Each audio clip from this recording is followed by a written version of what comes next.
Bonjour à tous et bienvenue dans ce nouvel épisode des Initiés du vin. Aujourd'hui, nous allons explorer les différences entre le vin rouge, le vin blanc, le rosé et l'effervescent. Allez, c'est parti, let's go. Commençons par le vin rouge. Le vin rouge est élaboré à partir du raisin noir ou rouge. Ce qui donne la couleur au vin, c'est le fait que le jus fermente avec la peau des raisins où se trouvent les pigments et les tanins. C'est pourquoi le vin rouge a souvent une texture plus riche et des arômes plus complexes. Le vin blanc, quant à lui, peut être produit à partir de raisins blancs ou noirs. La différence ici est que le jus est généralement fermenté sans les peaux. Cela donne au vin blanc une saveur plus légère et plus fruitée. Il existe une grande variété de vins blancs allant du sec au doux avec des arômes qui peuvent rappeler les agrumes, les fleurs ou même les fruits tropicaux. Et maintenant, parlons du vin rosé. Le rosé est souvent produit à partir de raisins noirs, tout comme le vin rouge. Cependant, la différence réside dans le temps de contact avec les peaux. Pour le rosé, le jus est en contact avec les peaux pendant une période beaucoup plus courte et qui est généralement de quelques heures à une journée. Cela donne au vin sa couleur rosée, distinctive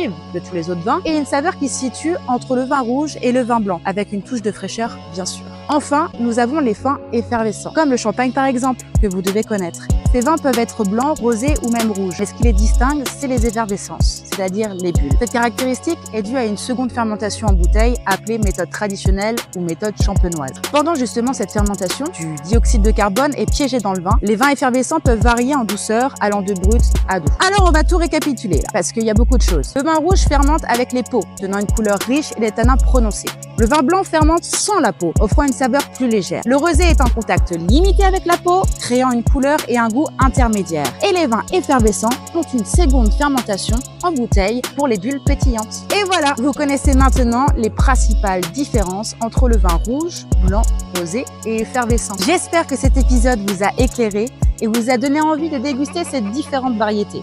N'oubliez pas de liker cette vidéo, de vous abonner et de cliquer sur la petite cloche pour ne manquer aucun épisode des Initiés du vin.